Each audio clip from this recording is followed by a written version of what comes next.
আসসালামু আলাইকুম। সংবাদে আপনাদের সবাইকে স্বাগত জানাচ্ছি। আমি ফিরোজ তোহা। শুরুতেই সংবাদ শিরোনাম। বাংলাদেশের সর্বশেষ গুরুত্বপূর্ণ আপডেট সংবাদে আপনাকে স্বাগত। শুরুতেই সংবাদ শিরোনাম, পরে বিস্তারিত। প্রথমে জানাবো আমাদের হাতে থাকা সর্বশেষ গুরুত্বপূর্ণ সবথেকে তাজা আপডেট সংবাদ। ফরিদপুরে মাহেন্দ্র স্ট্যান্ডে হামলার ঘটনায় বিএনপির যুবদল নেতা বহিষ্কার। ফরিদপুরের মাহেন্দ্র স্ট্যান্ডে চাঁদাবাজি, হামলা ও ভাঙচুরের ঘটনায় বিএনপির গ্রেপ্তার যুবদল নেতা সহসভাপতি মাসুদুর রহমান লিমনকে দল থেকে বহিষ্কার করেছে বিএনপি। দলীয় নীতি এবং আদর্শ পরিপন্থী কর্মকাণ্ডে জড়িত থাকার অভিযোগে তাকে বহিষ্কার করে যুবদল। এরপর জানাবো আগামী নির্বাচনে যোগ্য প্রার্থী দেখে ভোট দিতে চান দেশের ৬৫% মানুষ।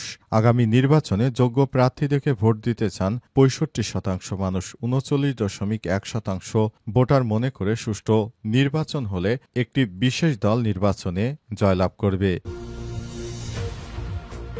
এদিকে চুয়াডাঙ্গায় সেনাবাহিনীর অভিযানে আগ্নেয়াস্ত্র উদ্ধার। চুয়াডাঙ্গা সদর উপজেলা সেনাবাহিনীর অভিযানে একটি দেশীয় আগ্নেয়াস্ত্র উদ্ধার করা হয়েছে। আজ রাতে উপজেলার শঙ্করচন্দ্র ইউনিয়নের ৬ঘরিয়া গ্রামে এই অভিযান চালানো হয়।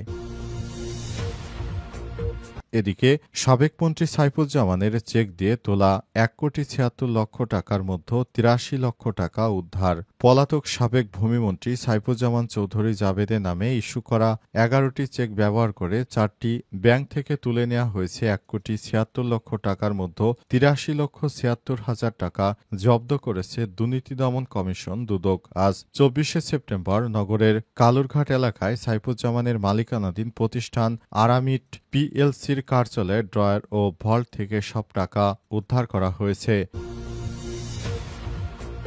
এবং সর্বশেষ জানাবো নৌকায় স্থগিত রেখে ১১৫টি প্রতীকের তালিকা প্রকাশ। নৌকা প্রতীক স্থগিত রেখে ১১৫টি প্রতীকের তালিকা প্রকাশ করেছে নির্বাচন কমিশন ইসি সূত্র থেকে জানা গেছে আপাতত নৌকা স্থগিত রাখার সিদ্ধান্ত নেওয়া হয়েছে। তবে ধানের শীষ এবং দাড়িপাল্লা সহ ১১৫টি প্রতীক ইতিমধ্যেই জানানো হয়েছে। তবে তার মধ্যে জাতীয় নাগরিক পার্টি এনসিপির দাবি করা শাপলা প্রতীক নেই। শাপলা প্রতীক দেওয়ার জন্য এনসিপির পক্ষ থেকে আবার নতুন করে ইসির কাছে আবেদন করা হয়েছে। প্রিয় দর্শক, এতক্ষণ শুনছিলেন সংবাদ শিরোনাম, এবারে বিস্তারিত। তবে তার আগে বন্ধুরা অনুরোধ থাকবে এই সংবাদটিতে একটি লাইক দিন। এই চ্যানেলে আপনি নতুন হয়ে থাকলে আমাদের সংবাদটি দেখতে দেখতে চ্যানেলটি সাবস্ক্রাইব করে রাখুন। কমেন্ট করে বন্ধুরা আপনার মূল্যবান মতামত জানিয়ে দিন আপনি বিশ্বের কোন দেশ থেকে বা বাংলাদেশের কোন স্থান থেকে আমাদের সংবাদটি দেখছেন এবং শুনছেন। আর বন্ধুরা, এই সংবাদটি আপনার সোশ্যাল মিডিয়া ফেসবুকে শেয়ার করে বন্ধুদেরও দেখার সুযোগ করে দিন। এবারে বিস্তারিত। ফরিদপুরে মাহেন্দ্র স্ট্যান্ডে হামলার ঘটনায় বিএনপির যুবদল নেতা বহিষ্কার। ফরিদপুরের মাহেন্দ্র স্ট্যান্ডে চাঁদাবাজির ঘটনায় মাহেন্দ্র ভাঙচুর করেছে বিএনপির সন্ত্রাসী গোষ্ঠী। ফরিদপুরের মাহেন্দ্র স্ট্যান্ডে চাঁদাবাজি ও হামলা ভাঙচুরের ঘটনায় গ্রেপ্তারের পর জেলা যুবদলের সহসভাপতি মাসুদুর রহমান লিমনকে দল থেকে বহিষ্কার করা হয়েছে। দলীয় নীতি এবং আদর্শ পরিপন্থী কর্মকাণ্ডে জড়িত থাকার অভিযোগে তাকে বহিষ্কার করে যুবদল কেন্দ্রীয় নির্বাহী কমিটি। আর সন্ধ্যায় কেন্দ্রীয় যুবদলের সহদপ্তর সম্পাদক মিনহাজুল ইসলাম বুয়া স্বাক্ষরিত এক প্রেস বিজ্ঞপ্তিতে এই তথ্য জানানো হয়। বিজ্ঞপ্তিতে বলা হয়েছে, দলীয় নীতি এবং আদর্শ পরিপন্থী কর্মকাণ্ডে জড়িত থাকার সুস্পষ্ট অভিযোগে ফরিদপুর জেলা যুবদলের সহ সভাপতি মাসুদুর রহমান লিমনকে প্রাথমিক সদস্য ও পদসহ দল থেকে বহিষ্কার করা হয়েছে। জাতীয়তাবাদী যুবদল কেন্দ্রীয় নির্বাহী কমিটির সভাপতি আব্দুল মোনায়েম মুন্না এবং সাধারণ সম্পাদক মোহাম্মদ নুরুল ইসলাম নয়ন ইতিমধ্যেই সিদ্ধান্ত কার্যকর করেছেন। জানা গেছে, সব সন্ত্রাসীরা যারা বিএনপির নাম ভাঙিয়ে বিভিন্ন জায়গায় চাঁদাবাজি, রাহাজানি, সন্ত্রাসী কার্যক্রম করছে, এগুলো বিএনপি কোনোভাবেই মেনে নিতে পারে না। ইতিমধ্যে বিএনপির ভাবমূর্তি ক্ষুণ্ণ হয়েছে। তারা ঢাকা বিশ্ববিদ্যালয় নির্বাচনে হেরেছে। এখন তারেক রহমান চাইছে ক্লিন ইমেজ করতে বিএনপির। এজন্য তিনি এসব বিএনপির ভিতর থেকে চাঁদাবাজদেরকে বহিষ্কার করা ছাড়া বিএনপির হাতে আর কোনো বিকল্প উপায় নেই। এ কারণে তাদেরকে বহিষ্কার করা হচ্ছে।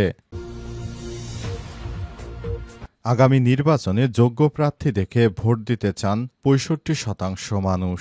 আগামী নির্বাচনে যোগ্য প্রার্থী দেখে ভোট দিতে চান ৬৫% মানুষ বলে জানা গেছে। ৩৯.১% ভোটার মনে করে সুষ্ঠু ভোট হলে বিএনপি সরকার গঠন করতে পারে। আর ২৮.১% ভোটার সমর্থন দিয়ে দ্বিতীয় অবস্থানে আছে জামাত। বেসরকারি সংস্থা ইনোভেশনের জরিপে উঠে এসেছে সব তথ্য। চলতি মাসে দেশের ৮টি বিভাগের ১০,৪১৩ ভোটারের মতামত নেওয়া হয়। বুধবার ২৪শে সেপ্টেম্বর রাজধানীর আগারগাঁয়ে জাতীয় আর্কাইভ ভবনে জরিপের ফলাফল তুলে ধরা হয়। জরিপে অংশ নেওয়া ৩৯.১% ভোটার মনে করেন আগামী নির্বাচনে বিএনপি সরকার গঠন করবে, যেখানে ২৮.১% সমর্থন নিয়ে দ্বিতীয় অবস্থানে জামাত ইসলাম। জরিপ অনুযায়ী গেল ৬ মাসে বিএনপি জামাতের সমর্থন কিছুটা কমলেও বেড়েছে আওয়ামী লীগের। আর আগামী নির্বাচনে আওয়ামী লীগের অংশগ্রহণের পক্ষে বিপক্ষে সমান সমান মতামত রয়েছে। ৪৫.৭৯% ভোটার মনে করেন আগামী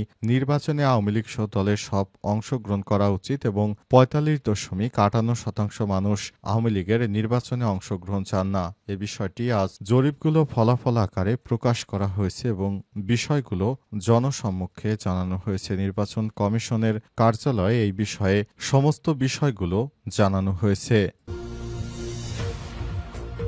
চুয়াডাঙ্গা সেনাবাহিনীর অভিযানে আগ্নেয়াস্ত্র উদ্ধার। চুয়াডাঙ্গা সদর উপজেলায় সেনাবাহিনীর অভিযানে একটি দেশীয় আগ্নেয়াস্ত্র উদ্ধার করা হয়েছে। মঙ্গলবার ২৩শে সেপ্টেম্বর দিবাগত রাতে উপজেলার শঙ্খচন্দ্র ইউনিয়নের ছয়ঘরিয়া গ্রামে এই অভিযান চালানো হয়। সেনা ক্যাম্প সূত্র থেকে জানা গেছে, গোয়েন্দা তথ্যের ভিত্তিতে বুধবার ২৪শে সেপ্টেম্বর রাত থেকে ভোর পর্যন্ত এই অভিযান পরিচালনা করা হয়। এ সময় স্থানীয় বাসিন্দা সালতাম হোসেনের ছেলে জাইরুল ইসলামের বাড়ির গোয়ালঘর থেকে একটি দেশীয় পিস্তল এবং একটি মোটরসাইকেল জব্দ করা হয়। তবে অভিযুক্ত ব্যক্তি পলাতক থাকায় তাকে আটক করা সম্ভব হয়নি। ক্যাম্প সূত্র থেকে আরও জানা গেছে, উদ্ধারকৃত অস্ত্র ও জব্দ সামগ্রী পরবর্তীতে সদর থানা পুলিশের নিকট হস্তান্তর করা হয়েছে। বাংলাদেশ সেনাবাহিনী জানিয়েছে, জননিরাপত্তা রক্ষা, আইনশৃঙ্খলা বজায় রাখা এবং অপরাধ দমনে তাদের নিয়মিত অভিযানের অংশ হিসেবে কার্যক্রম পরিচালিত হয়। একই সঙ্গে ভবিষ্যতে এই ধরনের অব্যাহত অভিযান থাকবে বলে জানা গেছে।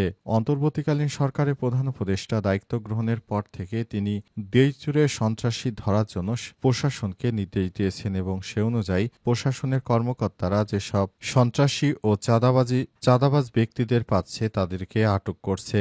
আজ বিএনপির এক চাঁদাবাজ নেতাকে আটক করা হয়েছে। তাকে দল থেকে ইতিমধ্যে বহিষ্কার করেছে বিএনপি। সাবেক মন্ত্রী সাইফুজ্জামানের চেক দিয়ে তোলা ১,৭৬,০০,০০০ টাকার মধ্যে ৮৩ লাখ টাকা উদ্ধার। পলাতক সাবেক ভূমিমন্ত্রী সাইফুজ্জামান চৌধুরী জাবেদের নামে ইস্যু করা ১১টি চেক ব্যবহার করে ৪টি ব্যাংক থেকে তুলে নেয়া ১,৭৬,০০,০০০ টাকার মধ্যে ৮৩,৭৬,০০০ টাকা জব্দ করেছে দুর্নীতি দমন কমিশন দুদক। বুধবার ২৪শে সেপ্টেম্বর নগরের কালুরঘাট এলাকায় সাইফুজ্জামানের মালিকানাধীন প্রতিষ্ঠান আরামিটা পিএলসির কার্যালয় থেকে টাকা উদ্ধার করা হয়। এর আগে দুদক আরামিটের সহকারী মহাব্যবস্থাপক এজিএম জাহাঙ্গীর আলমকে আটক করে তিনি ব্যাংক থেকে ১,৭৬,০০,০০০ টাকা তুলেছিলেন। সম্প্রতি দুদক বলছে, টাকাগুলো নগদ করে হুন্ডির মাধ্যমে বিদেশে পাচারের জন্য রাখা হয়েছিল।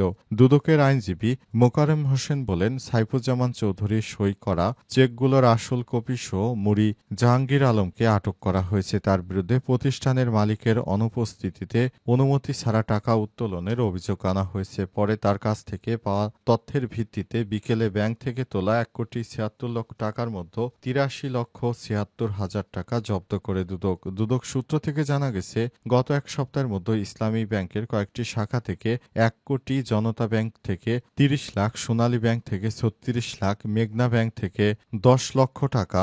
এর আগে অর্থ পাচারের মামলায় দুদকের হাতে গ্রেপ্তার আর্মিটের ২ কর্মকর্তার আইনি লড়াইয়ে খরচ বহনের জন্য টাকা তোলা হয়েছে বলে দাবি করেছে জাহাঙ্গীর আলম। ওই ২ কর্মকর্তা হলেন আরামিটা পিএলসির ২ এজিএম মোহাম্মদ আব্দুল আজিজ ও উৎপল পাল। ১৭ সেপ্টেম্বর অর্থ পাচারের মামলায় তাদের গ্রেপ্তার করা হয়েছিল। তবে দুদক মনে করছে, নতুন ১,৭৬,০০,০০০ টাকা উত্তোলনের সঙ্গে আত্মসাৎ বা পাচারের যোগসূত্র রয়েছে।